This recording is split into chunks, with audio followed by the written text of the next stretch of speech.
And then we need to start looking at actually generating some sort of animation. And just like when we worked with Windows Live Movie Maker last week, we have two forms of animation. One is the transition between the slides, and the other is the actual animation of the individual elements on the screen. With the transitions of the slides, one of the things I like in PowerPoint is that you get to preview them. So what's a cut? Well, it's literally going from one to another. A fade will gently fade in.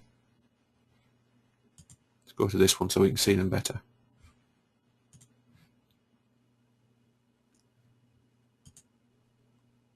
Okay, that's a fade. A push will literally push it up. A wipe will wipe across. A split, you see that? Reveal, sort of hover one away and hover one in.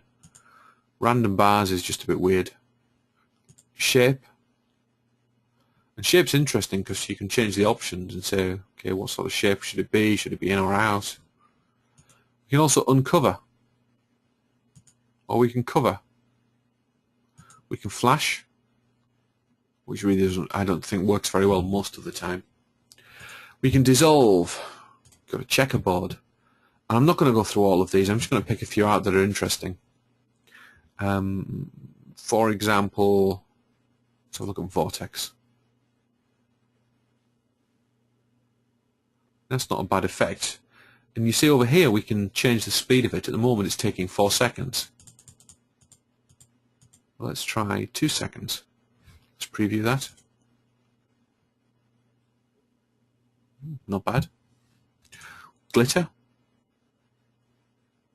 Not great. What options have we got? Hexagons, diamonds, really. Not great. The same with vortex. We've got different ways that we can go. We can shred it, which again is not great. But one that I do like is fly through. That works really, really well with text. So if you're going from one screen of text to another screen of text, that fly through works really well as it pulls the next screen in.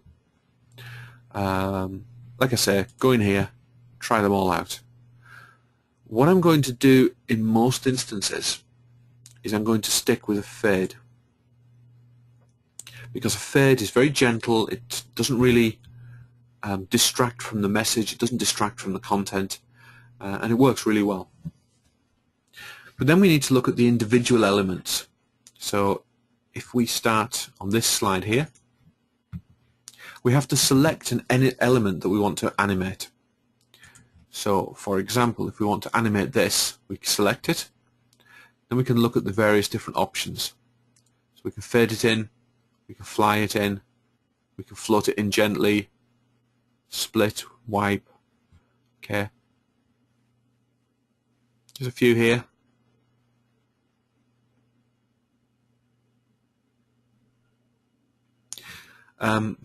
Even bounce, which is quite an interesting one. But you can also go down, you see more entrance effects. And all of these, you can click on them and you can see what it does.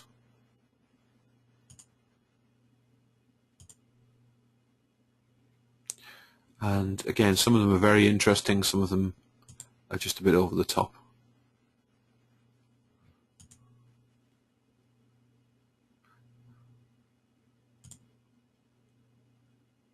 Okay, so again, play around with them, see which ones you like. But whilst we're in here, I'm just going to give you a quick rundown of the different types of animations that there are. There is obviously an entrance effect. So that's how do you want the particular element that you're looking at to appear. So in this case we've got the picture. We might want the picture to, let's have a look what we're going to do. We're just going to have it zoom in. And we'll have it zoom in from the slide center. Now, whilst I'm here, I'm going to turn on this animation pane because that lets me see what's happening. So there we go. The first one is the zoom. What we've also got in here is an emphasis. So after it's zoomed in, what you want to do? You want it to wobble a little bit. You want it to spin around. You want it to change size. You To desaturate, lose color a little bit. Okay. These tend to not work so well with images, but they do work. Okay. So just to demonstrate it, let's put a theta on there. Well, let's put a pulse on there. Oops. Must remember to add the animation. Okay. So you see, we zoom in, then we pulse. The next thing that you can add is an exit. So how do you want it to disappear? So I'm going to put a bounce on there. And this is what you would normally do when you're finished. So if we play this whole animation, we zoom in, we pulse, and then we bounce away. So that's when you don't need something on the screen anymore. I'm going to get rid of that one for a second because we don't want it to disappear yet. The other one, though, that's very interesting, if we scroll down here, is a motion path. And motion paths can be quite interesting because you can get it to move around.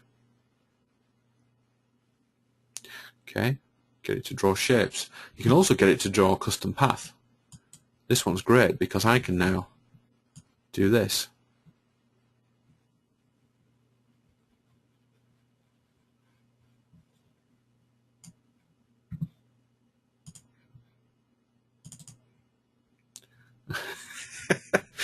Maybe I need to change the duration to something a bit longer than 2 seconds, but if I take that up, and now we play it, so it appears in, it pulses, and then it goes on its little journey around my scribble on the screen.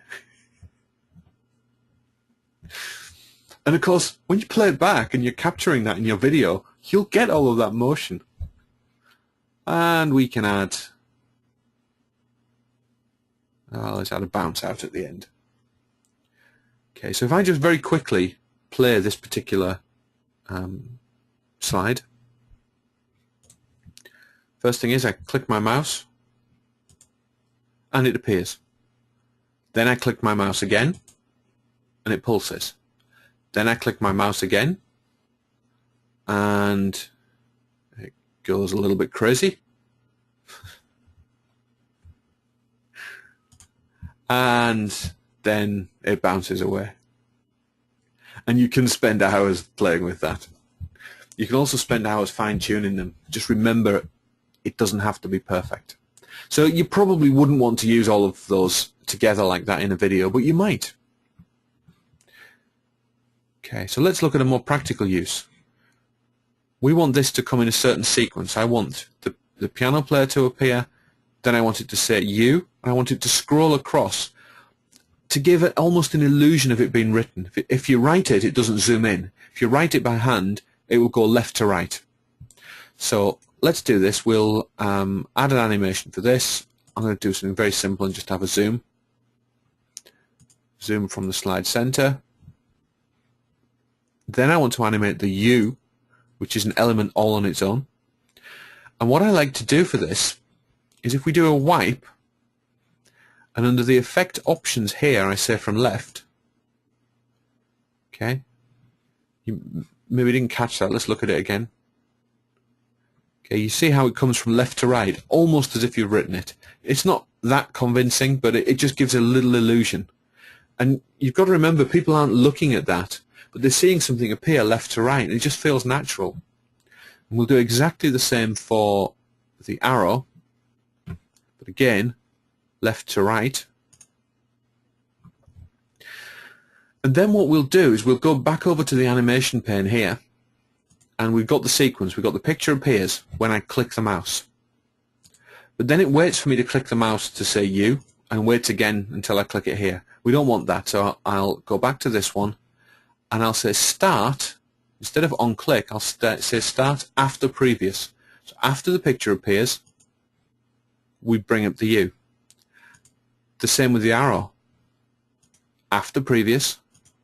So now, if I play this slide, okay, we've got a blank slide. I hit my mouse, and did you notice how it all animated together? And that was a single click. And you can build some very complex animations if you do that. Other things that you can do is with text. these particular pieces of text, it's fairly straightforward. They're just zooming in. But we could potentially do more with it. So instead of a zoom, let's have, let's change that to a fly in. In fact, I'm going to change them all to fly in.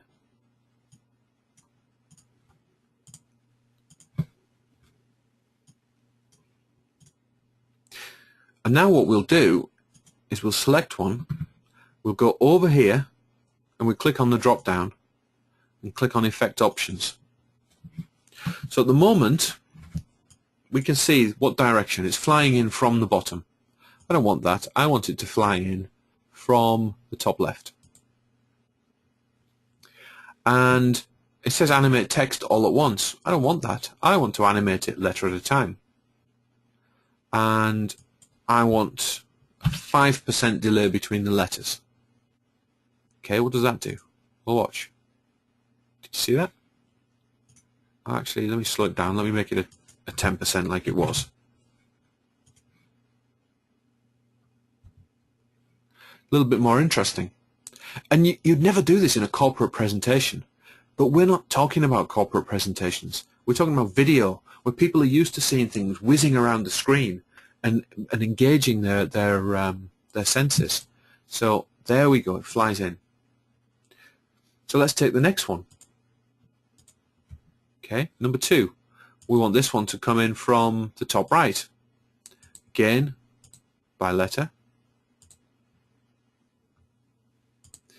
And then the bottom one here, we'll have it coming in from the bottom, but again we'll have it coming in by letter. So let's play that.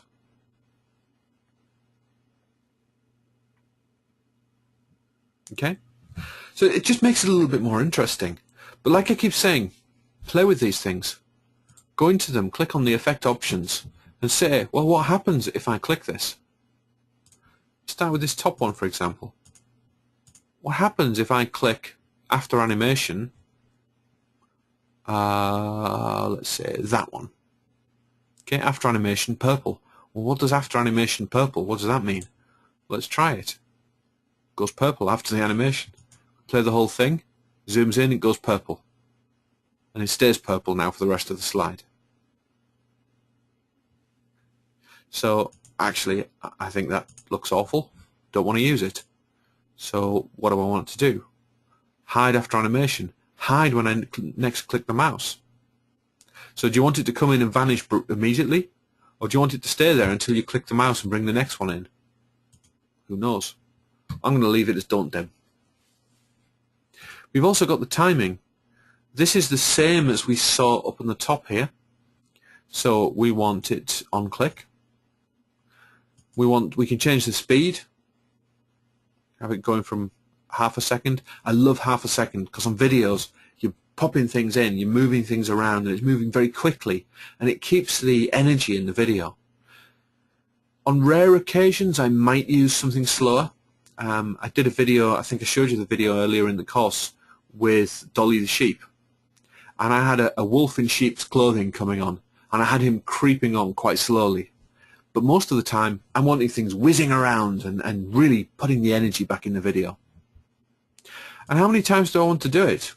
Do I want it just to appear once? Do I want it to appear 3 times? Well, let's try. Let's see what that looks like. Appears, it appears, it appears. Don't think it works in this situation, but it's something to play around with.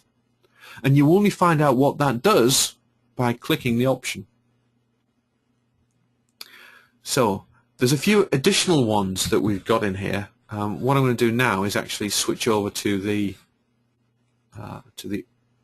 completed one. Here's one I created earlier, as they like to say. And we'll look at some of the specific things that I did in here. If you remember on this one, a couple of things happened. First of all, you notice how that appeared, the You Can Learn Piano Online. Watch how it appears. It's different colors as it appears across, so it's not just a straightforward wipe.